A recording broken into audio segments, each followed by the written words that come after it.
মদ, মোবাইল, নারী। হে যুবক, তোমাকে বলছি তুমি এই জাহেলিয়াত থেকে ফিরে আসো, তুমি এই জাহেলিয়াত থেকে ফিরে আসো। আল্লাহ তোমাকে বোঝার তৌফিক দান করুন, আল্লাহুম্মা আমিন। এখানে এতটুকুন বলার পরে তোমার জন্য আরও সামনে কিছু কথা থাকবে। এখানে আমি বলতে চাচ্ছি যে সালাতের কোনো বিকল্প নেই, সালাত আদায় করতেই হবে, সালাতের কোনো বিকল্প নেই। ইন্নাস সালাতা তানহা আনিল ফাহশাই ওয়াল মুনকার, নিশ্চয়ই সালাত মানুষকে পাপের কাছ থেকে বাঁচিয়ে রাখে। তুমি হারাম খাও, তুমি সুদ খাও, তুমি ঘুষ খাও, তুমি জেনা করো, তুমি মদের আড্ডায় থাকো, জোয়ার আড্ডায় থাকো, তুমি কোনো দিন আজকে তওবা করে উঠো, আজকে ওয়াদা করে উঠো। হে যুবক, তুমি আমার কাছে ওয়াদা করো, তুমি মরা পর্যন্ত আর 5 ওয়াক্ত সালাত ত্যাগ করবা না। আল্লাহ তোমাকে কবুল করুন। এই 5 ওয়াক্ত সালাতে একদিন তোমাকে খারাপ কাজ থেকে বাঁচিয়ে দিবে, এই কথা আল্লাহ বলছেন। নিশ্চয়ই সালাত যাবতীয় পাপ কাজ থেকে মানুষকে বাঁচিয়ে রাখে। সুবহানাল্লাহ। সালাতের সাথে আপোষ করবেন না। সালাত এত গুরুত্বপূর্ণ ইবাদত। রাসূল সাল্লাল্লাহু আলাইহি ওয়াসাল্লাম বলছেন, মুরু আওলাদুকুম বিস-সালাত ওয়া মাবনাউ সাবসিনিন, তুমি তোমার ছেলেদেরকে মেয়েদেরকে সালাত আদায় করার জন্য বলো যখন তাদের বয়স 7 বছর হয়। ওয়াদরিবহুম আলাইহা ওয়া মাবনাউ 10 সিনিন, আপনার ছেলে মেয়েকে পিটিয়ে সালাত আদায় করান, প্রহার করে সালাত আদায় করান যখন তার বয়স 10 বছর।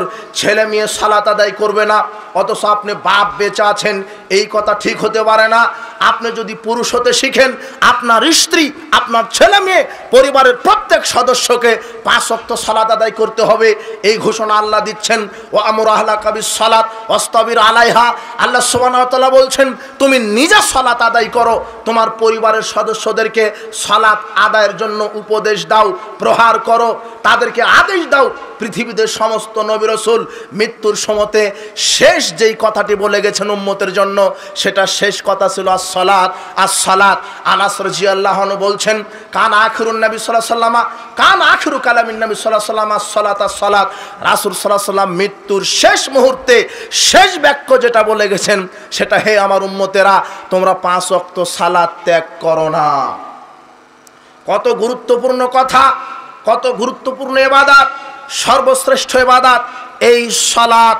যারা এই সালাত আদায় করে না তারা কেমন হতে পারে? আল্লাহ সুবহানাহু ওয়া তাআলা বলছেন, ইয়াতাসাআলুনা আনিল মুজরিমিন মা সালাকাকুম ফি সাকার, অপরাধীদেরকে বিচার মাঠে জিজ্ঞাসা করা হবে তোমরা কি অপরাধে আজকে জাহান্নামে এসেছো। তখন এই অপরাধীরা বলবে, লাম নাকু মিনাল মুসাল্লিন, আমরা সালাত আদায় করিনি। জাহান্নামে যাওয়ার যত একটা কারণ, সালাত আদায় না করা একটা কারণ। জাহান্নামে যারা যাবে তাদের একটা অপরাধ থাকবে, যারা সালাত আদায় করবে না এরা জাহান্নামে যাবে। জাবের রাদিয়াল্লাহু আনহু বলছেন, রাসূল সাল্লাল্লাহু আলাইহি ওয়াসাল্লাম বলেছেন, আমি রাসূল সাল্লাল্লাহু আলাইহি ওয়াসাল্লামকে বলতে শুনেছি, ইন্না বাইনা রাজুলে ওয়া বাইনা শিরকুল কুফরি তারকাস সালাত, আল্লাহর বান্দা মুসলিম আর কাফেরের মধ্যে পার্থক্য হচ্ছে সালাত। মুসলিম আর কাফেরের মধ্যে পার্থক্য হচ্ছে সালাত। বর্তমান আরবি বিদ্বানগণ ফতোয়া দিচ্ছেন, বর্তমান আরবি বিদ্বানগণ বলছেন যে স্ত্রী সালাত আদায় করে আর স্বামী যদি সালাত আদায় না করে এদের বিবাহ ঠিক নাই, তালাক হয়ে গেছে। স্বামী সালাত আদায় করে, স্ত্রী সালাত আদায় করে না, এদের বিবাহ তালাক হয়ে গেছে। বর্তমান আরবি বিদ্বানগণ এই ফতোয়া দিচ্ছেন। তারা বলছেন যদি কোনো বেনামাজি মারা যায় তার জানাজার প্রয়োজন নেই। বেনামাজি যদি মারা যায় তার কবরস্থান মুসলমানের কবরস্থানে হবে না, ইহুদি খ্রিস্টানের শ্মশান ঘাটে হবে। বর্তমান আরবি বিদ্বানগণ ফতোয়া দিচ্ছেন বেনামাজি যদি কোনো প্রাণী জবহ করে তার হাতের পশু জবহকৃত গোস্ত খাওয়া হারাম। বর্তমান আরবি বিদ্বানগণ ফতোয়া দিচ্ছেন ছেলে সালাত আদায় করে না, যেই সন্তান সালাত আদায় করে না সে তার বাপের সম্পদের ওয়ারিশ থেকে বঞ্চিত হবে। আপনাকে বলছিলাম ফতোয়া ঠিক আছে, আরে এই ফতোয়া তো তাও ঠিক আছে, কিন্তু 4 ইমাম যেই ফতোয়া দিয়েছেন আপনার পৃথিবীতে বেঁচে থাকারই সুযোগ নাই। ইমাম মালিক, ইমাম শাফি, 2 জন ইমাম বলছেন যে ব্যক্তি আজানের পরে সালাত আদায় করে না এ ফাসেক, তাকে সালাতের জন্য দাওয়াত দিতে হবে। যদি দাওয়াত দেওয়ার পরেও সালাত আদায় না করে,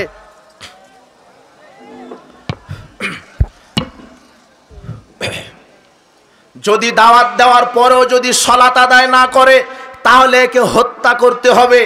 ইমাম আবু হানিফা রাহিমাহুল্লাহ তিনি বলছেন, যে ব্যক্তি সালাত আদায় করে না, তাকে সালাতের দাওয়াত দেওয়ার পরেও যদি সালাত আদায় না করে জেলখানায় বন্দি করতে হবে। ইমাম আহমদ বিন হাম্বল বলছে, যাকে সালাতের জন্য ডাকা হয়, সালাতের জন্য ডাকার পরেও ওয়াক্ত পার হয়ে গেছে, এরপরেও সালাত আদায় করেনি, যে ওয়াক্ত পার হয়ে গেছে এরপরেও যে সালাত আদায় করেনি, তাকে ছুরি দিয়ে জবহ করতে হবে। বেনামাজির বেঁচে থাকার কোনো অধিকারই নেই। এটা ইমামগণের ফতোয়া।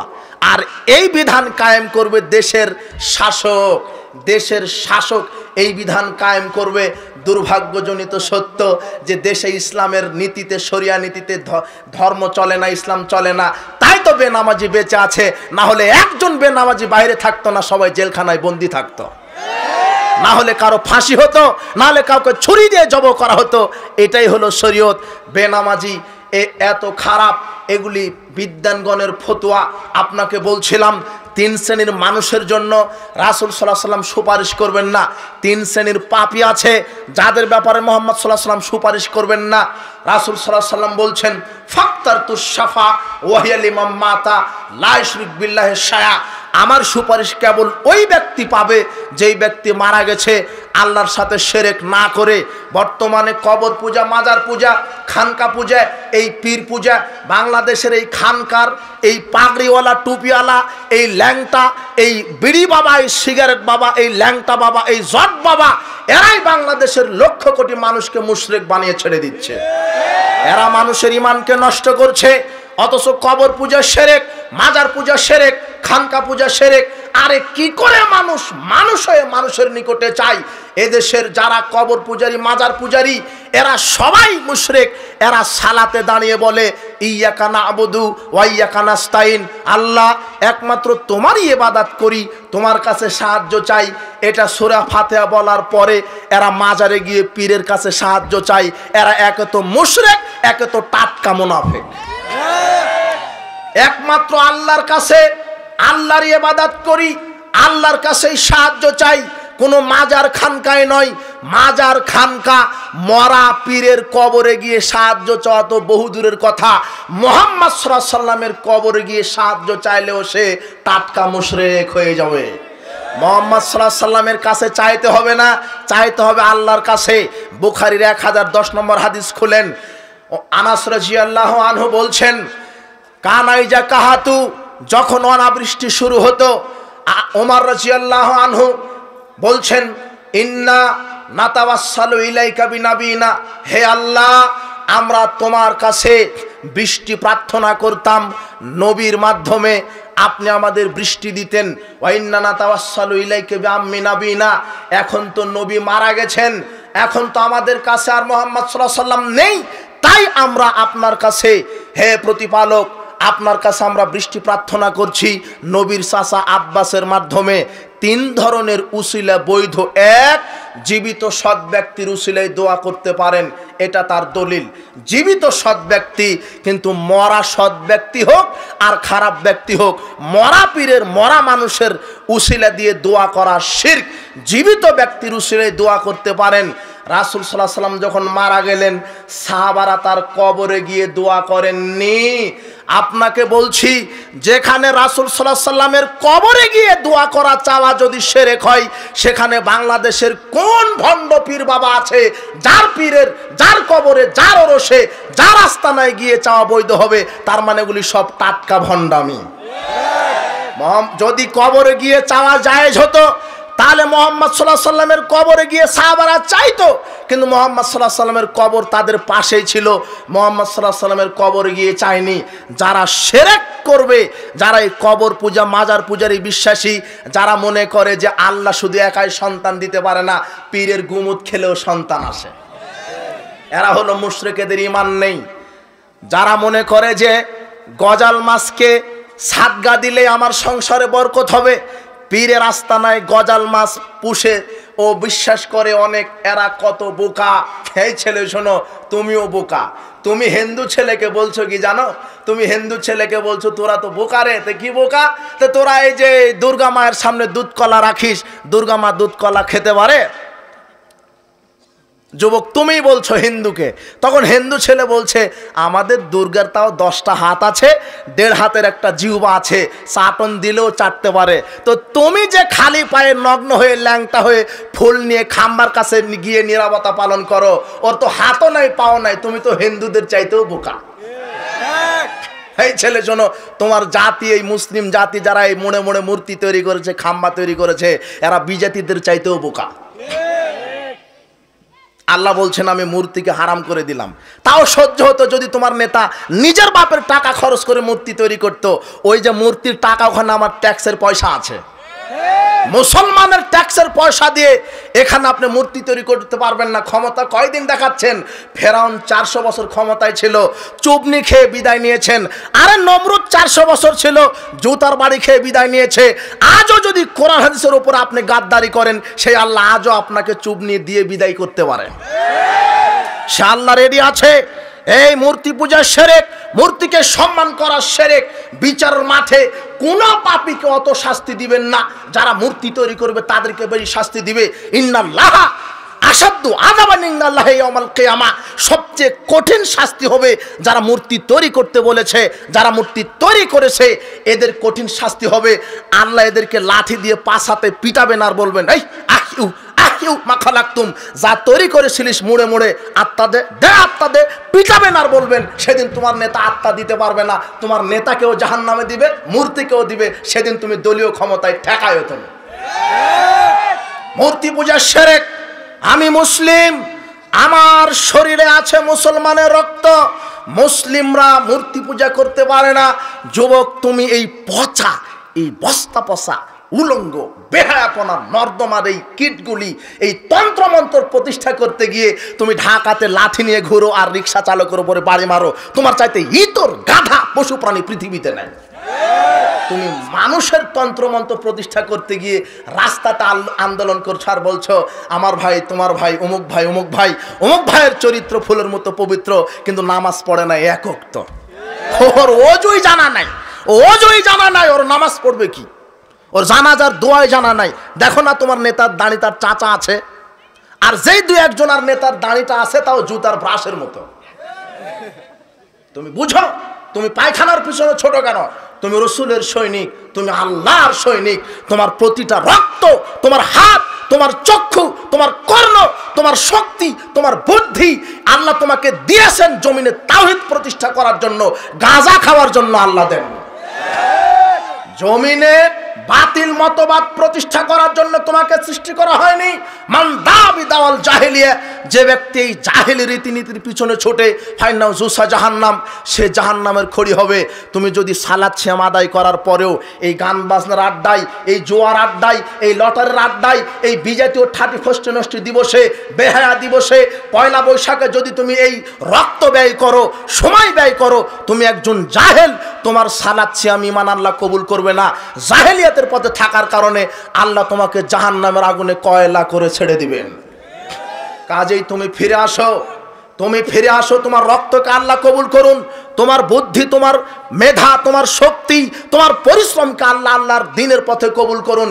এই আজকের ইসলামী জালসাই তোমাদের জন্য আমি দোয়া করে গেলাম, আল্লাহ যত যুবক এসেছে যুবকদেরকে তুমি তোমার সেনাবাহিনী হিসেবে কবুল করো। তোমরা ফিরে আসো। বলছিলাম সালাতের ব্যাপারে কথা বলতে গিয়ে যুবক তোমার কাছে বারবার ফিরে আসছি, কেন তুমি আমার টার্গেট। যদি তুমি ইসলাম বুঝতে পারো তাহলে বাংলাদেশে ইসলাম রাতারাতি কায়েম হবে ইনশাল্লাহ। তোমার কারণে কায়েম হচ্ছে না। তুমি কেন চামচামি করছো? যারা অজু গোসল জানে না, যারা একেবারে শরীয়তই জানে না, তুমি তাদের পিছনে ছুটছো। তোমাকে ছুটতে হবে আলেম ওলামাদের পিছনে, তোমাকে ছুটতে হবে শহীদ দিন সংগঠনের পিছনে। তুমি বিচ্ছিন্ন থাকতে পারবা না। বিচ্ছিন্ন থাকলেই তোমাকে উলঙ্গ নারী ছোবল মেরে নিয়ে চলে যাবে, তোমাকে মদ ছোবল মেরে নিয়ে চলে যাবে। তোমার ইমানকে নষ্ট করে দিয়েছে মদ, তোমার ইমানকে নষ্ট করে দিয়েছে উলঙ্গ বেহায়া নারী। যুবক, তুমি একটা উলঙ্গ নারীর পিছনে ছুটতে গিয়ে তুমি কাপুরুষ হয়ে গেছো। অথচ তুমি পুরুষ হতে শিখো। আল্লাহ তোমার জন্য একটা নয় 4টা নারীর ব্যবস্থা করেছেন। কয়টা? 4টা। আর তুমি একজনের কাছে ছুটতে গিয়ে অর্থ ব্যয় করছো, মোবাইল দিচ্ছ, রক্ত দিচ্ছ, বাপে টাকা দিচ্ছে না, রক্ত বিক্রি করে প্রেম করে বেড়ায়, বাপে ভিক্ষা করে খায়, কোন রকম একটা চুরি করে ডাকাতি করে মোটরসাইকেল কিনে পিকআপ ট্রেনে আর যাচ্ছে। ও বাপ কিন্তু ভিক্ষা করে খায়, ও দেখাতে চাচ্ছে ও প্রেমিকাকে যে আমার একটা মোটরসাইকেল আছে, অথচ কিছুই না, একেবারে ফকিন্নি। তুমি বুঝো তোমার ভবিষ্যৎ কি, তুমি আগে নিজেকে গড়ো। তোমার অত্যাচারে আমি রাস্তায় যেতে পারি না, তুমি এমন পিকআপ টানো মনে হচ্ছে যে আমার প্রাইভেট কারকে তুমি ভেঙে দিবা। তুমি এত অত্যাচার তোমার কেন? আর তোমার পিছনে ল্যাংটা মহিলা আছে কেন? তো আমি বোঝাতে চাচ্ছ যে এটা আমি একাই ভোগ করব না, এটাও জনগণের। তুমি কি বোঝাতে চাচ্ছ? আর বিবাহ করে ল্যাংটা করে বউকে সাজিয়ে নিয়ে গেছো, তুমি যে পুরুষ নয় এটাই তোমার প্রমাণ। তোমার বউকে জনগণ দেখবে কেন? তোমার বউ তোমার একার। তুমি কি বোঝাতে চাচ্ছ যে এটা আমার মাল নয়, এটা জনগণের সবার? বোঝো তুমি কিছু? তোমার আকল বুদ্ধি বিবেক আছে নাকি? আরে তুমি তো পশু প্রাণী হয়ে গেছো। তুমি যে এত পশু প্রাণী হয়ে গেছো যে নিজের যৌবন জীবন মানুষকে দেখাতে হয় না, নিজের বউকে জনগণের সামনে ওপেন করা হয় না, এই বুদ্ধি তোমার নাই। তোমার উপরে থাকার চাইতে মাটির নিচে যাওয়া ভালো। তুমি মাটির নিচে থাকো। তুমি একটা জাতির ঈমানকে নষ্ট করছো। তোমার বউকে যতজন দেখেছে সবার যত পাপ হয়েছে একাই তোমার বউয়ের হয়েছে, তোমার বউয়ের একাই যত পাপ হয়েছে তুমি স্বামী তোমার একাই হয়েছে। তুমি তাহাজ্জুদ দিয়ে জাহান্নাম ঠেকায়ো। তুমি 3 শ্রেণীর মানুষের উপরে জান্নাত হারাম। তার এক হচ্ছে দায়ুস, যার বউ বেটি উলঙ্গ হয়ে ঘুরে। আপনি তদন্ত করেনি চাঁপাইনবাবগঞ্জ এলাকাতে যেই বেটি যত শিক্ষিত সেই বেটি তত ল্যাংটা। ও মনে করছে যে আমি ঢাকা বিশ্ববিদ্যালয় থেকে ইংরেজিতে মাস্টার্স করে এসেছি বোরখা পরে থাকার জন্য নাকি? আর আমার এত সাদা চামড়া, এটা যদি বোরখাতেই ঢেকে রাখি তাহলে কি হলো? এটা হলো আমার একার নয়, এটা জনগণের।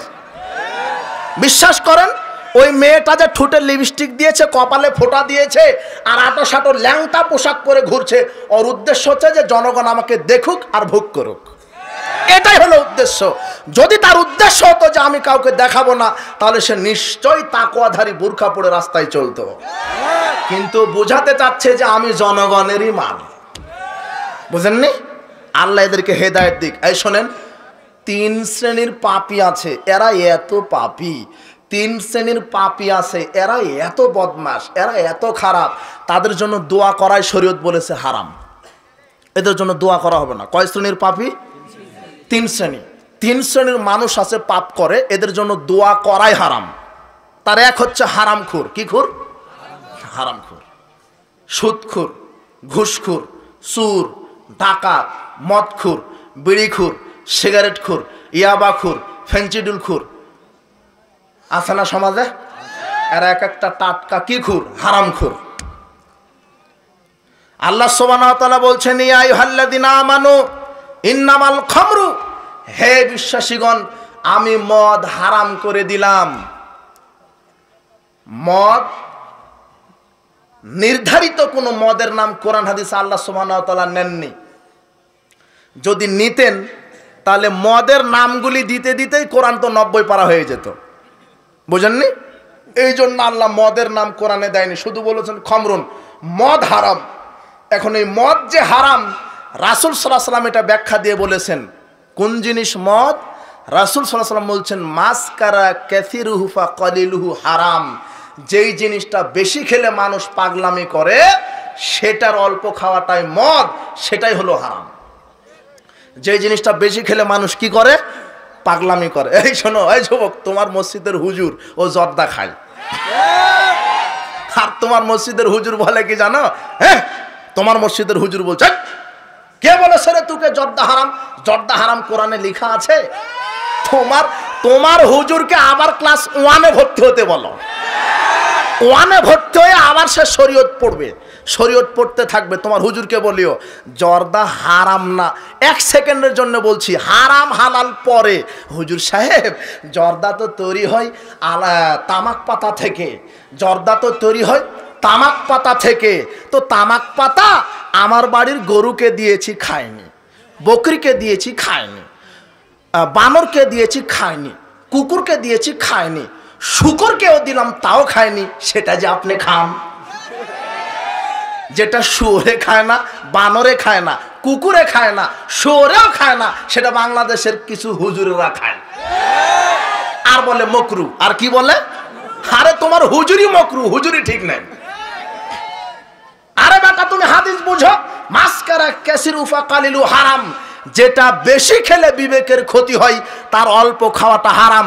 তোমার হুজুর যে পানের সাথে 2 গ্রাম 5 গ্রাম জর্দা খায়, তাই তোমার হুজুরের মাথা কিছু হয় না। তোমার হুজুরকে একসাথে 200 গ্রাম খাওয়িয়ে দেখো, তোমার হুজুর আর সূরা ফাতিহা কেরাত করতে পারবে না। তার মানে যেটা বেশি খেলে বিবেকের ক্ষতি হলো তার অল্প খাওয়াটা কি হারাম। আর এই যুবকে, তুমি যদি জর্দা একবারে 200 গ্রাম খাও, তাহলে তুমি বাড়িতে গিয়ে বউকে মা ডাকবা। তুমি কিছু বুঝো যে এটা মাদকতা? তোমার হুজুরকে তোমাকে আবার ক্লাস 1-এ ভর্তি হয়ে পড়াশোনা করতে হবে মদ কি জিনিস। তামাক পাতা থেকে সিগারেটের মশলা, তামাক পাতা থেকে বিড়ির মশলা, তামাক পাতা থেকে জর্দা, এগুলি সব হারাম, মাদকতা। রাসূল সাল্লাল্লাহু আলাইহি ওয়াসাল্লাম বলছেন মদ হারাম, মাসকারা কাসিরুফা কালিলু হারাম, যেই জিনিসটা বেশি খেলে বিবেকের ক্ষতি হয় তার অল্প খাওয়াটাও হারাম। আপনি সিগারেট খুর, আপনি বিড়ি খুর, আপনি জর্দা খুর, আপনি ইয়াবা খুর, এগুলি হারাম করেছেন, এগুলি হারাম হারাম হারাম। অতএব হারাম এটা এমন খাদ্য যে রাসূল সাল্লাল্লাহু আলাইহি ওয়াসাল্লাম বলছেন মান শারাবাল খামরা সাকিরা লাম তুকবালু সালাতুন আরবানা সাবাহান, যে ব্যক্তি একটা বার গুল জর্দা বিড়ি সিগারেট মুখে দিবে তার 40 দিনের কোনো ইবাদত আল্লাহ কবুল করবেন না, কোনো ইবাদত কবুল হবে না। তার উপরে আল্লাহ 40 দিন সন্তুষ্ট থাকবেন না। শোনেন, আর যারা বিড়ি সিগারেট জর্দাগুল খায়, এই বিড়ি সিগারেট জর্দাগুল এগুলি জাহান্নামের খাদ্যের সাথে মিল আছে। আল্লাহ বলছেন আমি জাহান্নামীদেরকে যেটা খেতে দিব পেট ভরবে না। সিগারেট খেলে পেট ভরে, তাই না? জাহান্নামীদেরকে যেটা খেতে দিব শরীর পরিপুষ্ট হবে না। গাঁজা খেলে শরীর পরিপুষ্ট হয়। তার মানে জাহান্নামের খাদ্যের সাথে কি আছে? মিল আছে। আর এটা এত পচা, এত দুর্গন্ধ, এ যেখানে থাকে